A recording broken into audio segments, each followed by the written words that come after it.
अनंत करुणा के सागर, शासन के सम्राट, अहिंसा के अवतार, श्रमण भगवान महावीर के चरणों में मेरा कोटिशो वंदन हो। वंदन हो आदरणीय, प्रतिपल वंदनीय, महान उपकारिणी परम पूज्य गुरुवर्या के चरण कमलों में, जिन्होंने मुझे संसार सागर से पार कराकर मोक्ष का भव्य मार्ग प्रदर्शित करवाया है, उन गुरुदेव एवं गुरुवर्या के चरणों में मेरा त्रिकाल वंदन हो। उपस्थित सज्जनों,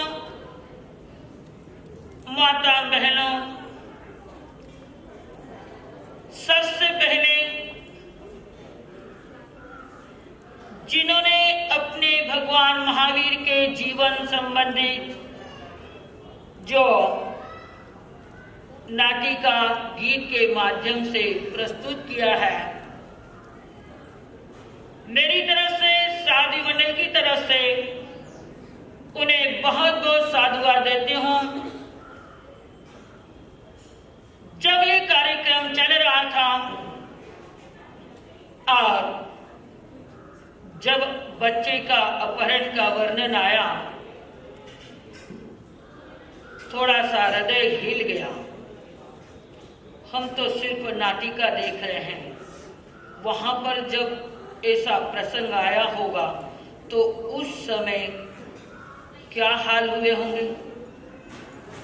पर्वदिराज पर्यूषण चल रहे हैं, आज 5वां दिन है। मेरा ध्यान घड़ी के तरफ भी है। आप ये मत सोचना घड़ी में 10:20 आ गए हैं तो महाराज साहब क्या अभी 1 घंटा व्याख्यान देंगे? नहीं, मैं अपना समय पर अपना वक्तव्य पूर्ण करूंगी। पर्वदिराज पर्यूषण चल रहे हैं और आज कौन सा दिन है? 5वां दिन है।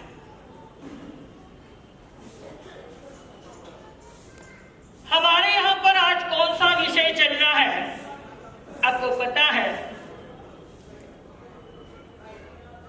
ज्ञानी भगवंतों ने बताया है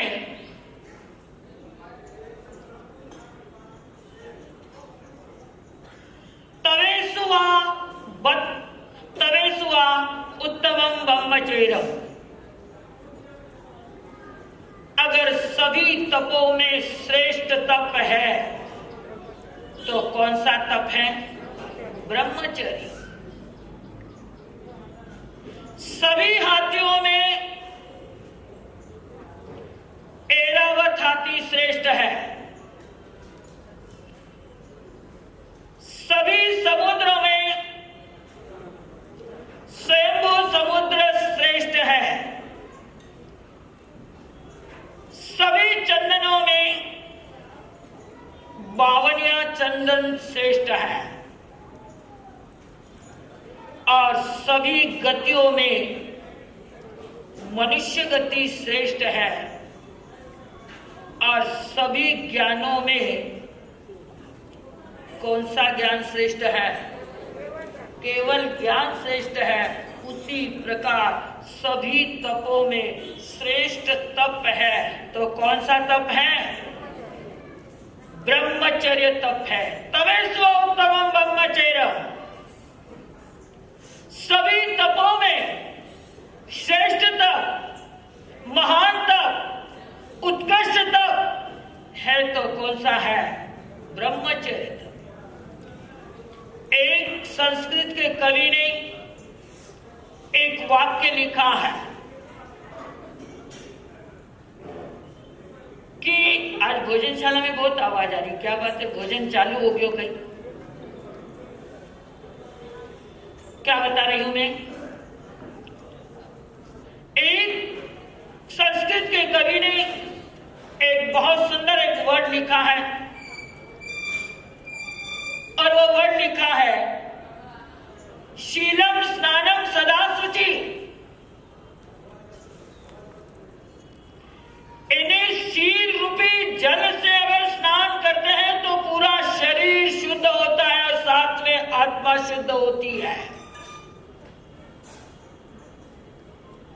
हम शरीर को साफ और स्वच्छ करने में कितना समय चला गया है, कितना पानी चला गया है, कितनी साबुएं घस दी हैं, कितने कपड़े बदल दिए हैं, कितने गहने बदल दिए हैं, और कितनी बार शरीर को और चेहरे को सुंदर दिखाने के लिए कई बार ब्यूटी पार्लर भी जाके आ गए हैं। लेकिन किसी ने कहा है आप चाहे कितनी बार भी ब्यूटी पार्लर चले जाओ, कितने भी तरह के क्रीम पाउडर स्नो जो भी लगा रहे हैं आप कई बार लगा दो, आपका चेहरा चमकेगा नहीं। क्या नहीं होगा? आपका चेहरा चमकेगा। जो अवस्था आनी है वो आएगी ही। आजकल देखते हैं हम,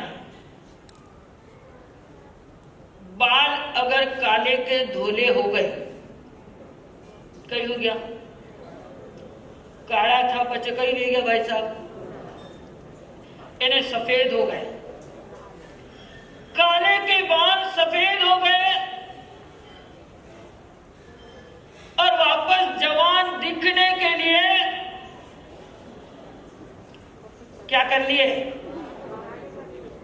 काले से सफेद हुए और सफेद से वापस क्या कर लिया? काले कर लिए। क्या लगाया? कहीं लगाओ डाई। क्या बोल रहे? डाई बोल रहे हैं कि डाकन बोल रहे हैं? क्या बोल रहे हैं आप? डाई। क्या आपके डाई लगने से दुनिया को पता नहीं चलेगा?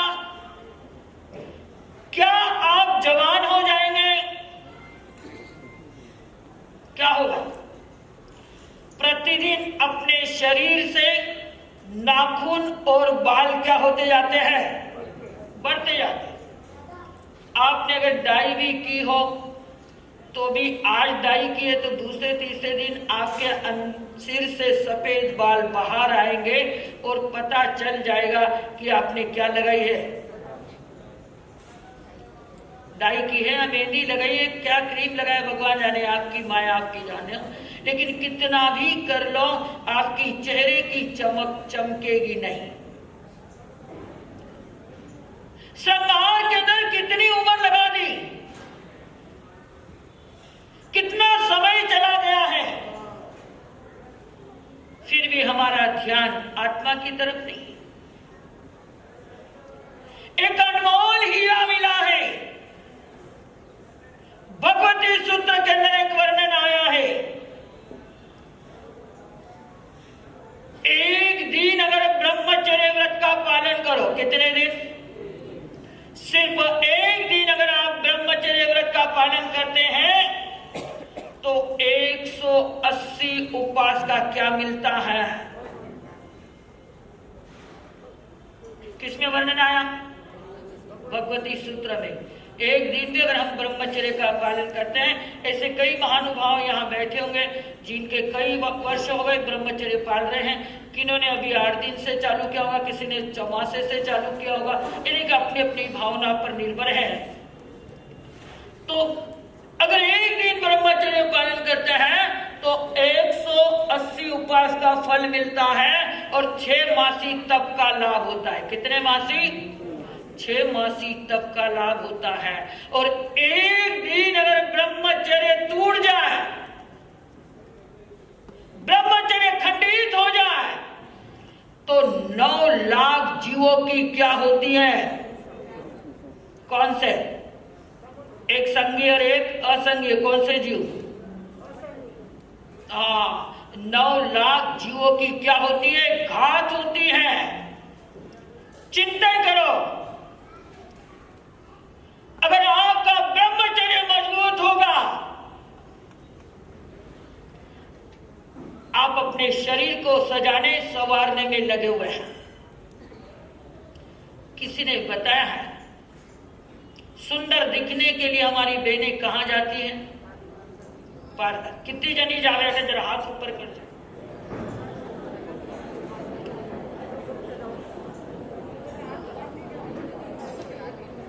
अरे मैं 8 दिन की बात नहीं कर रही। आप बड़े होशियार, बड़े बुद्धिमान। हमारे भाई लोगों ने भी 2 दिन पहले ही सिर को क्या लगा दी होगी, और हमारी बहनें भी पोजीशन में नहीं जाने तो 2 दिन पहले ब्यूटी पार्लर पर जाके आ गए, तैयार होकर आ गए। कितना ध्यान है शरीर का। किसी ने बताया है, थे तू हीरो गमाय दियो कचरा में, थे तो हीरो गमाय दियो कचरा में। इन 5-25 झगड़ा में, इन 5-25 झगड़ा में, थे तो हीरो गमाय दियो कचरा में, थे तो हीरो गमाय दियो कचरा में। कोई तेल लगावे, कोई इतर लगावे, कोई तेल लगावे, कोई इतर लगावे। जन्म गवाय दियो नखरा में, जन्म गवाय दियो नखरा में, थे तो हीरो गवाय दियो कचरा में, थे तो हीरो गवाय दियो कचरा में। क्या बताया? अरे शरीर का कितना भी श्रृंगार कर लो, कितनी भी बबूती लगा लो, लेकिन चेहरे पर चमक नहीं आई। जो ब्रह्मचर्य, जो तप पालन करता है, आपने चिंतन किया होगा, देवा वितम नवम संति, जिसका ब्रह्मचर्य मजबूत है उसको देवता क्या करते हैं? नमस्कार करते हैं। किसको देवता नमस्कार करते हैं? जिनका ब्रह्मचर्य व्रत का मजबूत से मन, वचन और काया से जो तप पाला जाता है। आप देखते होंगे रात को 12 बजे 1 बजे आपकी बहू बेटी घर से बाहर नहीं निकल सकती है। निकलती है क्या? नहीं निकलती, डर रहता है। लेकिन आपकी घरों से निकली हुई बहन बेटी छोटी छोटी उम्र में जंगलों में विचरण करती है, जहां कोई भी नहीं रहता है। एक आदमी आप लोग सेवा में छोड़ देते हैं कि आपकी सेवा में 8 महीने सेवा करेगा, लेकिन आप चिंतन करो वो एक आदमी क्या कर सकता है। संकट आता है जब, उस समय चाहे अंधेरा हो या भयानक जंगल हो, ऐसे कई बार ऐसे प्रसंग आते हैं, कई बार संकट आते हैं साधु भगवंतों के सामने, लेकिन उस समय वो अपना जाप में बैठते हैं और उस समय रक्षा कौन करता है? कौन रक्षा करते हैं? देवी देवता रक्षा करते हैं। ये बहुत बड़ा चिंतन का विषय है। और ज्ञानी भगवान कहते हैं, जब तक आपका शरीर मजबूत है, थाली सामने आई हुई है, परोसी हुई, और उस थाली का पकवान आप खाने में समर्थ है, हजम करने में आपकी शक्ति है, उसी समय उस भरी हुई थाली का त्याग करो तो वह त्याग कहलाएगा। तो जब तक आपका शरीर मजबूत है, जब तक आपकी इंद्रियां मजबूत है, सक्षम है, उसी समय त्याग करना सबसे श्रेष्ठ है। जब 1 किलो सोना घर में ही नहीं है, उनके महाराज साहब ने 1 किलो सोना रा सौगंध दे दो। हाँ? अरे जब आपकी इंद्रियां शिथिल हो गई, आपकी इंद्रियां कमजोर हो गई, आपका शरीर साथ नहीं देता है, तब कहे महाराज साहब चौथा व्रत का सौगंध दे दो। चिंतन का विषय। अपने मन में एक चिंतन करो, अपने जीवन में कुछ मर्यादा व्रत आया हुआ है। कौन सा व्रत है वो? चौथा व्रत क्या कहता है? अपनी स्त्री की मर्यादा करो और पर स्त्री का जीवन में क्या करो? त्याग करो। अरे हमारे से उम्र में बड़ी है वो माँ के तुल्य, माँ की दृष्टि से उस बहन को देखो, और जो बराबर की उम्र वाली है उसको अपनी बहन की दृष्टि से देखो कि वो मेरी बहन जैसे आप अपनी माँ और बहन को देखते हैं, और जो देखते समय आपके जो विचार होते हैं, देखते समय जो दृष्टि होती है, उस दृष्टि से उनको देखो कि ये मेरी बहन है और ये मेरी माँ है। किसी ने बताया जहां मैं हूं वहां तू नहीं, और जहां तू है वहां मैं नहीं। जहां काम वासना है वहां राम नहीं, और जहां राम है वहां काम वासना नहीं। कुछ हमारी बहनों की भी कमजोरी, बहनों की भी गलतियां हैं। अरे हम वस्त्र पहनते हैं, ऐसे वस्त्र पहनो कि आपके शरीर का कोई भी भाग किसी को नजर नहीं आवे। हम सारी गलती पुरुषों की नहीं निकाल सकते, कुछ हमारे अंदर भी कमी है। शरीर को कैसे ढका जाए, शरीर को कैसे रखा जाए, कैसे वस्त्र पहनना चाहिए, कैसे रहना चाहिए, एक मान मर्यादा हमारे जीवन में आवे तो कोई भी गुंडो धक्का लारे नहीं पड़े। बहुत सी लड़कियां कहती है महाराज साहब कॉलेज में आजकल लड़के बहुत परेशान करते हैं। अरे लड़के क्या परेशान करेंगे? आपकी पोशाक देखिए, आपकी ड्रेसें देखिए। वो माता पिता से मैं कहना चाहूंगी कि जो माता पिता है अपने कॉलेज में जाने वाली लड़कियों के लिए ऐसी तो आधी जींस और आधा टॉप पहन के भेजते हैं, और फिर कहते हैं वो लड़कों गए और वह लड़की गई, और फिर कहते हैं महाराज वह लड़की भाग गई, या लड़की भाग के चली गई। क्यों गई? इसमें कमी कमजोरी किसकी है? माँ बाप की है। क्यों नहीं हम बचपन से उनको मर्यादा सिखाए, क्यों ना हम उनको संस्कार दे? अगर रावण को मारा है तो किसने मारा है जी? किसने मारा रावण? है? रावण को किसने मारा है? अरे रावण को राम ने नहीं उसके काम ने मारा है। रावण को राम ने नहीं उसके काम ने मारा है, और कंस को कृष्ण ने नहीं उसके अभिमान ने मारा है। इतना ही क्यों, आगे भी सुन लीजिए, इतना ही क्यों, आगे भी सुन लीजिए। कीचक को भीम ने नहीं उसके अरमान ने मारा है, उसके अरमान ने मारा है। आपने महाभारत देखी, रामायण देखी, सब कुछ देखा है। सीता का अपहरण किसने किया था? रावण ने। किसने किया था? सीता का अपहरण किसने किया? मैंने प्रश्न रखा आपके सामने, आपने क्या कहा? रावण। सही बात है। रावण ने सीता का अपहरण क्यों किया? क्योंकि रावण के मन के अंदर सीता के प्रति क्या भावना आई थी? खराब भावना आई। काम वासना का भूत क्या हो गया? जाग गया। रावण ने सीता का अपहरण किया और अपने महलों में लेकर आया।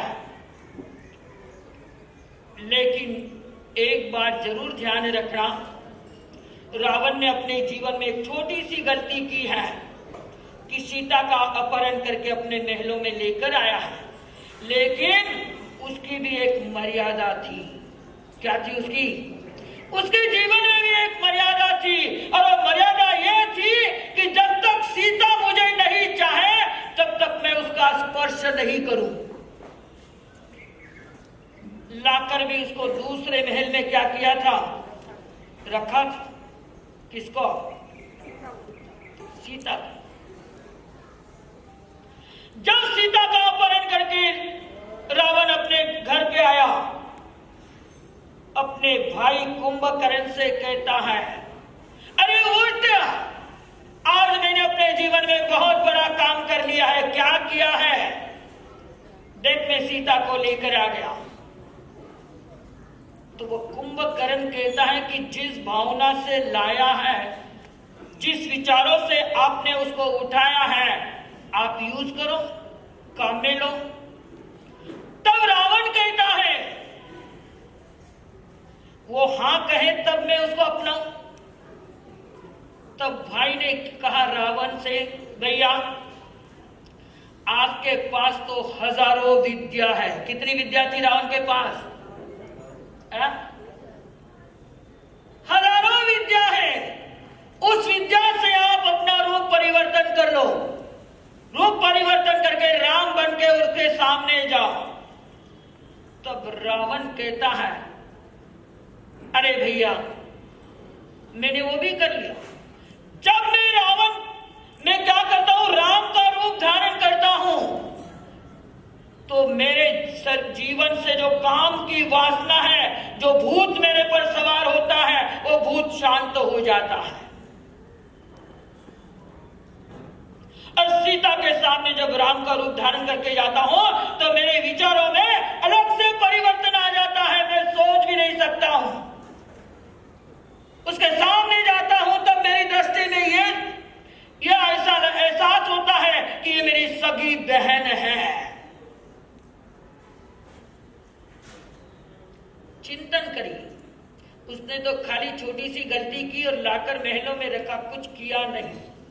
लेकिन आज वर्तमान में हम देखते हैं, इस कलयुग के अंदर देखते हैं, रावण तो एक बार गलती करके बदनाम हो गया, लेकिन आज कलयुग के अंदर कई रावण बैठे हुए हैं।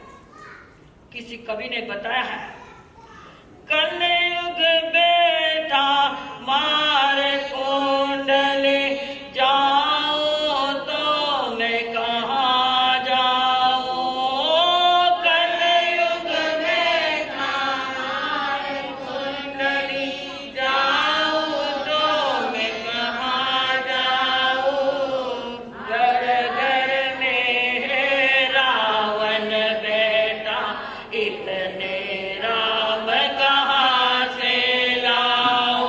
घर घर में है रावण बेटा, इतने राम कहाँ से लाओ। क्या बताया? अरे इस कलयुग के अंदर वो तो रावण एक ही हुआ, लेकिन उसके जीवन में मर्यादा थी। लेकिन इस कलयुग के अंदर हजारों नहीं, लाखों नहीं, करोड़ों रावण भी आपको मिलेंगे, जिनकी दृष्टि भी ठीक नहीं, जिनकी नीति ठीक नहीं, जिनकी भावना ठीक नहीं है। अपने जीवन में चिंतन करो। रावण ने तो उस सीता का स्पर्श भी नहीं किया, जैसी सुरक्षित थी वैसी सुरक्षित चली गई। और जब सीता की अग्नि परीक्षा हुई, जब राम को शंका हुई कि रावण के महलों में रहकर सीता शुद्ध नहीं हो सकती है, तो उन्होंने उनकी क्या ली? परीक्षा। और अग्नि पे जब उसको खड़ा किया परीक्षा के लिए, क्या हुआ जी? क्या हुआ? जो अग्नि धड़क रही थी, जो अग्नि क्या हो रही थी? अंगारे निकल रहे थे उस अग्नि से। जैसे ही सीता अग्नि पर खड़ी हुई और वह अग्नि क्या हो गई? शांत हो गई, शीतल हो गई। ये किसका प्रभाव? किसका प्रभाव है? शील का प्रभाव, ब्रह्मचर्य का प्रभाव है। आजकल देखते हैं हम, छोटे छोटे बच्चे जमीन पे चलते चलते गिरते हैं, हड्डी फ्रैक्चर हो जाती है। क्यों? अरे जब बच्चा गर्भ में आवे, आपको डॉक्टर भी सलाह देता है कि उसी दिन से आपको पता चल जाए कि मैंने गर्भ धारण कर लिया है, तो उसी दिन से आप ब्रह्मचर्य का व्रत का पालन करिए। एक बार आकाश से एक विमान जा रहा था और उस विमान के अंदर हनुमान जैसा बच्चा था, और हनुमान जी वहां से उस चलते हुए विमान से ऊपर आकाश से नीचे गिरे। और जिस जगह गिरे, हमारे बच्चे तो जमीन पर गिरते गिरते ही फ्रैक्चर हो जाता है। क्यों? उसमें माता पिताओं की कमजोरी है। और उस बालक को जब आकाश से नीचे गिरा, जब हनुमान वो अंजलि पुत्र जब जमीन पर गिरा, तो उसके शरीर को एक खरोच भी नहीं आई, एक चोट भी नहीं लगी, एक फ्रैक्चर भी नहीं हुआ। क्या कारण उसका? क्या कारण? है? जब वो गर्भ में आया तब से मां ने क्या चालू कर दिया था? ब्रह्मचर्य व्रत का पालन चालू कर दिया। चिंतन करो। हम जैसे देखते हैं सर्दी का मौसम आता है, घरों के अंदर बादाम का हलवा बनता है और घुटने चलने के लिए क्या खाते हो आप? कौन सा लाडू? बूंदी को लाडू के राजगिरा को लाडू? मेथी को लाडू। क्यों? मेथी का लाडू खाने से क्या घुटने दुखने बंद हो गए? शरीर मजबूत हो गया? नहीं। अगर आप कुछ भी मत खाओ, सिर्फ एक ही दवा अपना लो और वह है ब्रह्मचर्य व्रत। जितना आप पालन करोगे उतना आपका शरीर क्या होता जाएगा? स्वस्थ और मस्त रहेगा। एक बार आचार्य विमर्श मुनि जी महाराज साहब के सानिध्य में प्रवचन धारा चल रही थी और एक श्रावक ने प्रतिज्ञा ली कि मैं अपने जीवन काल में 84,000 मुनियों को एक साथ में पालना करूं। ध्यान से सुनना। क्या प्रतिज्ञा ली एक श्रावक ने? कब की बात बता रही हूं मैं? विमल केवली भगवान के समय की बात बता रही हूं मैं। उन्होंने प्रतिज्ञा ली, एक श्रावक ने 84,000 मुनियों को क्या कराऊं मैं? पालना कराऊं। एक श्रावक ने। कुछ समय निकला, मुनियों को जिधर भी सूचना मिलती है इकट्ठा करता है। हार तो बेरा था, लेकिन उसकी प्रतिज्ञा कितनी है? 84,000 मुनियों को। समय निकलता गया, भगवान की सभा में बैठा हुआ है और उसने निवेदन किया, भगवान मैंने जो प्रतिज्ञा ली है, क्या वो मेरी प्रतिज्ञा का पालन होगा या नहीं होगा? मुनि तो ज्ञानी थे, घट घट के अंतर्यामी थे। वो तो समझ गए कि श्रावक ने कौन सी प्रतिज्ञा ली है, 84,000 मुनियों को पालना कराने की। लेकिन उसी समय मुनि ने कहा, हे श्रावक, अब 84,000 मुनि एक साथ में एकत्रित होना और तेरे हाथ से पालना कराना असंभव है। लेकिन उसके लिए एक और मार्ग है। कौन सा मार्ग है? अरे एक पति पत्नी अखंड ब्रह्मचर्य व्रत का पालन कर रहे हैं, साथ में रहते हैं, परिवार के किसी भी सदस्य को पता नहीं है, फिर भी उनका ब्रह्मचर्य व्रत बड़ा मजबूत है। अगर तू उनको अपने हाथों से पालना करा दे तो तेरे को जितना फल 84,000 मुनियों को पालना कराने में है, उतना फल एक अखंड ब्रह्मचर्य व्रत पालन करने वाले को पालना करा, उतना लाभ आपको मिलेगा। और उसकी प्रतिज्ञा जब पता चला, उनके परिवार को वालों को भी नहीं मालूम, किसी को नहीं मालूम, फिर भी उन्होंने अपने वहां पहुंचे। जब सास ससुर धर्म सभा में बैठे और जब उन्होंने अपने बेटे और बहू के बारे में, बेटी और जवाई के बारे में सुना तो हृदय कांप गया। धिक्कार है हमें, हमारी इतनी उम्र हो गई लेकिन हमने अभी तक उस व्रत को पालन नहीं किया। उसी समय भगवान से 12 व्रत स्वीकार करे और पति पत्नी जो विजय कुमारी का संकल्प था कि हमारी प्रतिज्ञा जिस दिन परिवार को पता चल जाएगा उसी दिन हम घर परिवार छोड़कर क्या ले लेंगे? दीक्षा ले लेंगे। धन्य ऐसे महापुरुषों को। मुझे याद आ रहा है, हमारे महासती चरण प्रज्ञा जी महाराज साहब के जब संथारा चल रहा था और उनका सुपुत्र दर्शन करने के लिए आया, सेवा में खड़ा हुआ था, मैंने उससे एक बात कही थी कि प्रदीप देख, तेरी माँ ने इतना बड़ा लंबा संथारा लिया है, तू क्या भेंट देगा? तब उस व्यक्ति ने, उस प्रदीप ने कहा, महाराज